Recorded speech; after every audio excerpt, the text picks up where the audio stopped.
Dans le département des Collines, 6228 candidats sont à l'assaut du deuxième diplôme académique. Les enseignants mandatés pour surveiller le déroulement de la composition des épreuves ont été suffisamment sensibilisés pour tenir les candidats dans de bonnes conditions. Tout a été mis en œuvre pour que la composition démarre effectivement à 8 heures. L'année scolaire tire à sa fin et les enfants sont en train de composer pour le brevet d'études du premier cycle.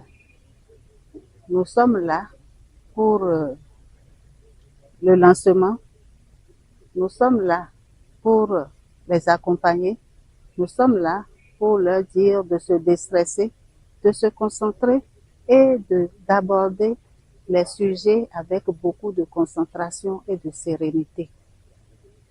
Nous allons dire aux parents de veiller à ce que les candidats aient le nécessaire dans leur sac avant de quitter la maison. Que les candidats quittent la maison au moins 1 heure de temps avant la composition et que les parents soient là pour les accompagner, veiller à leur sommeil, à leur alimentation et ne pas les stresser par des questions à ne pas en finir. Juste une journée terminée, l'autre journée va commencer. Comment faire pour aborder la seconde journée et la troisième journée jusqu'à la fin des compositions? Les candidats de ce centre d'examen du CEGE1 Glazoué composent dans une organisation très rigoureuse. Constat du chargé de mission du préfet qui invite les acteurs à garder le cap jusqu'à la fin de la composition. J'avoue que tout est bien fait dans les règles de l'art. Je veux reconnaître aussi ici que la préparation du centre a été caractérisée par une rigueur exceptionnelle. Le centre et les salles de composition ont été très bien préparées. L'effectif est là. Au niveau des surveillants de salle, il y a eu un seul retardataire, mais qui a pu rattraper. Et j'avoue que tout s'est bien passé. Et c'est un examen national.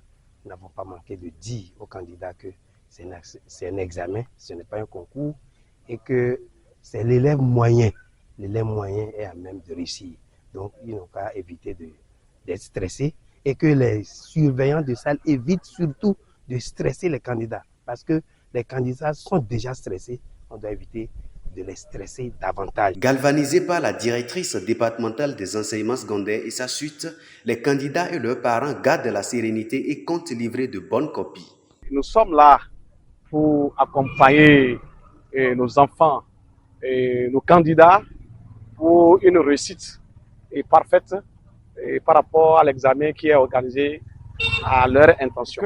Nous avons eu la chance de réviser avec ces apprenants et des épreuves dans toutes les disciplines.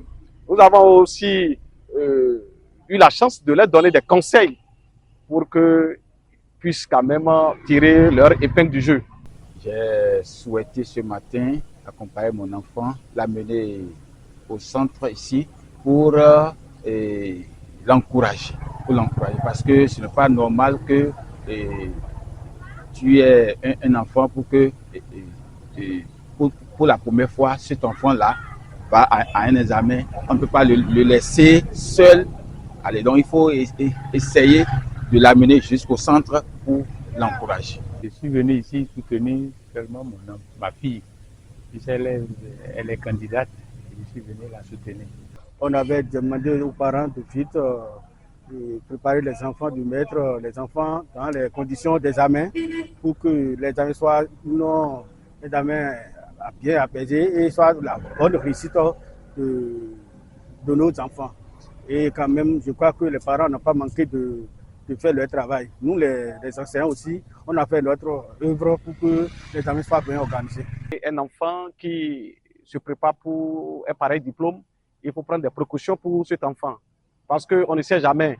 Il y a les intempéries, s'il y a la pluie, il faut que le parent essaie quand même d'apprêter quelque chose pour l'enfant, pour que l'enfant ne soit pas surpris. Et les effets que l'enfant doit garder doivent être aussi protégés et aussi rester derrière eux et donner le courage pour qu'ils puissent quand même s'en sortir avec une victoire éclatante. En 2023, 7 683 candidats se sont inscrits contre 6 228 en 2024. Une régression qui s'explique par la ruée de certains élèves vers les lycées techniques.